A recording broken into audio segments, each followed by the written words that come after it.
ఉన్నారు, మీకు సెట్ వేసినట్టున్నారు కాబట్టి మీరు ఇవాళ నుంచి సత్య కాదు.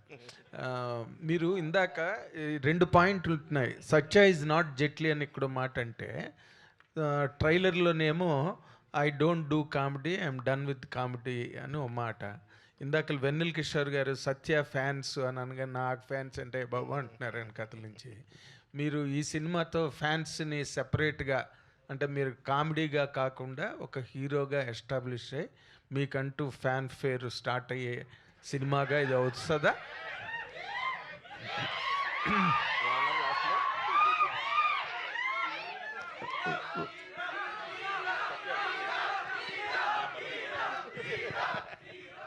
నిజంగా వాళ్ళే సార్ నా బలం నిజంగా. కాదు, నేను అడిగిన దాంట్లో how far you could enjoy the character, ఫోర్స్డ్గా చేయవలసి వచ్చిందా లేదా నిజంగానే నచ్చి చేశారా, లేకపోతే దీని వెనక ఎంటబడి బతిలాడి డేట్లు లేవంటే వేరే వాళ్ళకి వెళ్తా అంటే నీకు దండం పెడతా అన్నా అని చెప్పి ఎంటబడి. లేదు సార్, రితేష్ కథ చెప్పిన వెంటనే నాకు నచ్చి చేశాను సార్. క్యారెక్టర్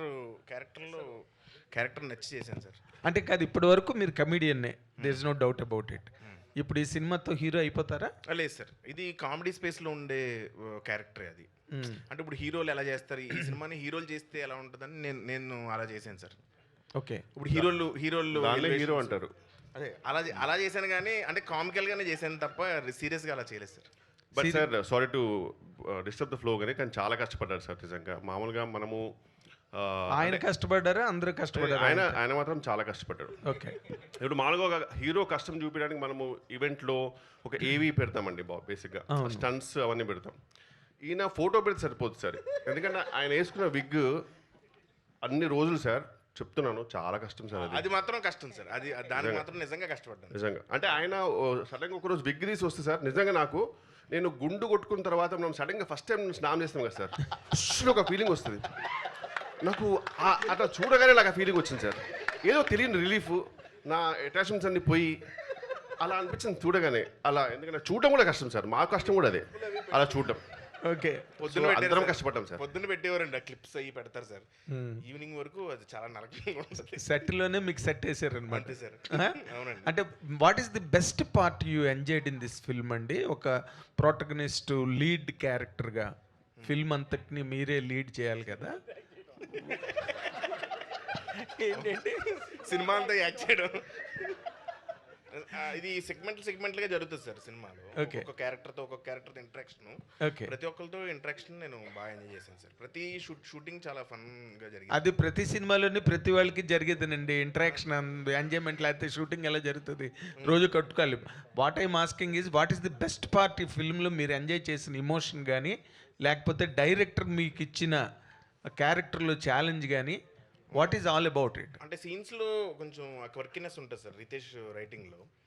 సో అది చేసి ప్రాసెస్లో ఎంజాయ్ చేశాను. ప్లస్ ఇంకోటి ఏంటంటే మేము ఇద్దరం కొంచెం సింక్లో ఉంటాం. అంటే నేను ఏదైనా ఇంప్రవైజ్ చేసినా అది వద్దని ఇది వద్దని కంట్రోల్ చేస్తూ ఉంటాడు. సో అది షూటింగ్లో ఉన్నప్పుడు ఇన్వాల్వ్ అయ్యి చేస్తాం కాబట్టి ఖచ్చితంగా ఎంజాయ్ చేస్తాం. ఓకే సార్, మీ ట్రైలర్ చాలా బాగుంది. సినిమా ఎలా ఉంటుందో ఇట్ ఎడంబరేట్స్ ద హోల్ ఫిల్మ్. మీరు ట్రైలర్ చాలా బాగుంది. First of all congratulations for that. And ఈ సినిమా జెట్లీ అనే సినిమాని ఈ కామెడీ జానర్లోకి తీసుకెళ్ళడానికి ఒక సీరియస్ కంటెంట్ అది, but you turned it to A comedy genre. What is the what you call laboratory work ఈ అండర్? బేసిక్గా టర్న్ అయ్యేది బేసిక్గా హీరో క్యారెక్టరైజేషన్ బట్టి అండి. సో ఏ యాక్టర్ చేస్తే యాక్టర్ బట్టి డిజైన్ అయ్యే స్టోరీ అనమాట. Are you happy with him? Yeah very happy అండి. సో సత్య అనుకున్నప్పుడు సత్య క్యారెక్టరైజేషన్ తగ్గట్టు మొత్తం మూవీ ఏంటంటే స్క్రిప్ట్ ఎలా ఉంది అని. సో బేసిక్గా బీట్స్ అన్నీ సేమే ఉంటాయి. ఈయన యాడ్ అవ్వడం వల్ల కొంచెం కామెడీ అనేది యాడ్ అవుతుంది. Okay, miss world and you must have been exposed to the world cinema and the international standards, how this kind of films, because now that Cherry Haru has told it is the first of its kind in Telugu particularly. And what is the what is the difference you felt when you acted or when you were on the set? What is your best feeling, because it differs from all the rest of the films? You're so right. I mean, this is the gold standard. This is exactly what the world looks at and goes, wow, this is cinema. तो definitely मैं ऐसा कहूँगी कि I learned a lot. There was plenty that I was able to take back. Of course, I was nervous. I was learning, but in the process, I also observed that there's a lot of dedication and hard work that people put into the Telugu film industry. It is incredible how hard I've seen every single member work, and they made life. I can speak on my part as an actor. They made life easy for me so much. All I had to do was be completely prepared in what I'm doing, go on set, and that's my job. I wasn't stressed out about other things because the work was done so well by the entire team. I'm very happy for your happiness in your answer, but I spoke about the content, the espionage on a flight board. You must have seen many films on international arena. Can you compare this film with any other film that you have seen till now? There are a few movies, you're right. There are many movies that kind of follow the pattern of being on a flight, and this is 80% shot on a flight. So, in terms of the content of the movie, there are a lot of similarities in terms of, I can talk from an actor's point of view. So, I told you what my experience was. Not from the content point of view? The movie makers are sitting right there, so I think they would be able to answer it with more detail, and the correct answer would come from them. I think I wouldn't be the right person to answer that question. So you have to answer the director, sir, for that.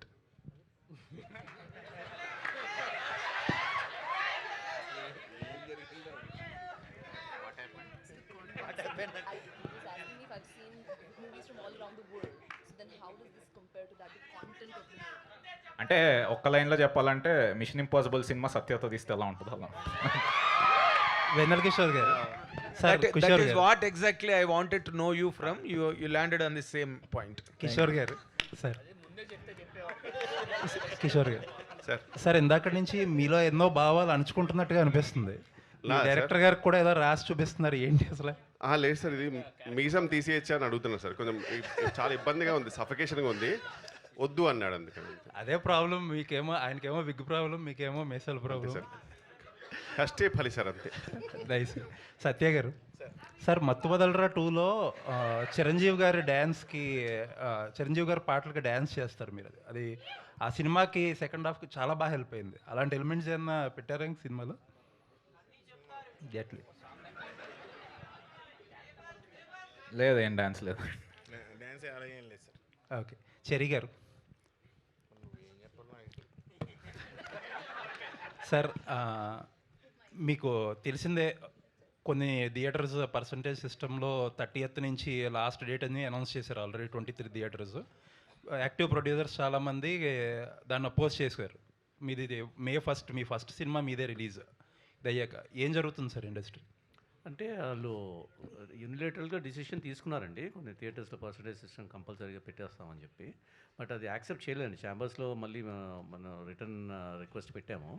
ఏదైనా సరే అందరూ ఒకరు contact కలెక్టివ్గా కూర్చొని decision తీసుకుంటే correct కదండి. ఎందుకంటే because the exhibitors are dependent on the producers and the producers are dependent on the exhibitors. It is not that any one can independently work on their own. So ఏదైనా సరే collective decision ఉంటే better అని చెప్పి request పెట్టడం జరిగింది. So film chambers are working towards meeting to discuss the matter. So till such time I'm hoping that status quo will remain. So May 1 నుంచి ఏమీ incident అనేది ఉండదు? ప్రస్తుతానికి ఉండదండి, ఎందుకంటే ఆల్రెడీ రిక్వెస్ట్ పెట్టాం కాబట్టి. ఎందుకంటే ప్రొడ్యూసర్స్ తరఫు నుంచి కూడా పెట్టిన రిక్వెస్ట్ కరెక్టే కదండి. ఇప్పుడు at the end of the day మేము కంటెంట్ ఇస్తేనే వాళ్ళు కూడా ఎగ్జిబిట్ చేయగలుగుతారు కదండి. So at the same time ఎగ్జిబిటర్స్కి ఉన్న ప్రాబ్లమ్స్ కూడా ప్రొడ్యూసర్స్ ఏమైనా ఉంటే కన్సిడర్ చేయాల్సిన అవసరం ఉంది. కాబట్టి కలెక్టివ్గా కూర్చొని మాట్లాడదాం అనుకున్నాము. సో దాని గురించి డిస్కషన్స్ జరుగుతున్నాయండి. I don't foresee any problem from May 1 onwards. Okay. So నాకు ఒకటి అర్థం కాని విషయం ఏంటంటే ఈ యాక్టివ్ ప్రొడ్యూసర్స్లో ఎవరైతే ఈ ప్రపోజల్ రిజెక్ట్ చేశారో అందులో మైత్రి చాలా కీ రోల్ ప్లే చేసింది. రవి గారు న్యూమరస్ ఇంటర్వ్యూలు కూడా ఇచ్చారు యాక్చువల్లీ. బట్ ఏదైతే ఈ 23 థియేటర్స్ ఎవరైతే పర్సంటేజ్ సిస్టమ్ అంటున్నారో అందులో మైత్రి ఆపరేట్ చేస్తున్న విమల్ కూడా ఉంది. అంటే మీరు ఒక లేదండి, చోటేమో అది మేము correct. పర్సంటేజ్ లేదు, సిస్టమ్ అది కావాలంటున్నారు. కరెక్ట్ కాదండి, అది రాంగ్ ఇన్ఫర్మేషన్ అది. అదేంటి క్లియర్గా తెలంగాణ. దట్స్ నాట్ కరెక్ట్ అని చెప్పి నాకు తర్వాత చెప్పారండి. సో మీరు you are not participating in it. No, definitely not అండి, definitely not. We'll not participate, we'll participate according to the collective decision. So అంటే మీ మైత్రి ప్రమేయం లేకుండా మైత్రి విమల్ది ఒక అదేదో పర్సంటేజ్ మిస్కమ్యూనికేషన్ జరిగిందని నేను విన్నానండి. Because I was not a part of those discussions. ఏదో మిస్కమ్యూనికేషన్ జరిగింది, బై మిస్టేక్ పేరు వచ్చిందని విన్నాను. సో దాన్ని in any case we deferred the whole thing కదండి ఇప్పుడు. So we are waiting for the. So official press note ఇచ్చినప్పుడు దాన్ని కూడా కండెమ్ చేస్తే ఒక ప్రెస్ నోట్ ఇవ్వాలి. మేము ఇవ్వలేదండి అఫీషియల్ ప్రెస్ నోట్. అక్కడ నుంచి ఎగ్జిబిటర్స్ అందరూ షూర్ ఇచ్చినప్పుడు Mythri producers would already given a statement to that effect. I don't know, I'm not aware of those things. Anyways looking forward for the film అండి. థ్యాంక్ యూ అండి. యా రితేష్ గారు, సరే ఇందాక cherry గారు చెప్తూ ఇక్కడ 80% ఆఫ్ ది ఫిలిం ఫ్లైట్లో చేసినట్టు చెప్పారు కదా. యాక్చువల్గా సోఫార్ మనం తీసుకుంటే మన ఇండియాలో కానీ ఇంటర్నేషనల్ లెవెల్లో కానీ ఫ్లైట్లో సినిమాలు అంటే యాక్చువల్లీ యాక్షన్ బేస్డ్ ఉంటాయి, లేదంటే థ్రిల్లర్ బేస్డ్ ఎక్కువ ఉంటాయి. వాటి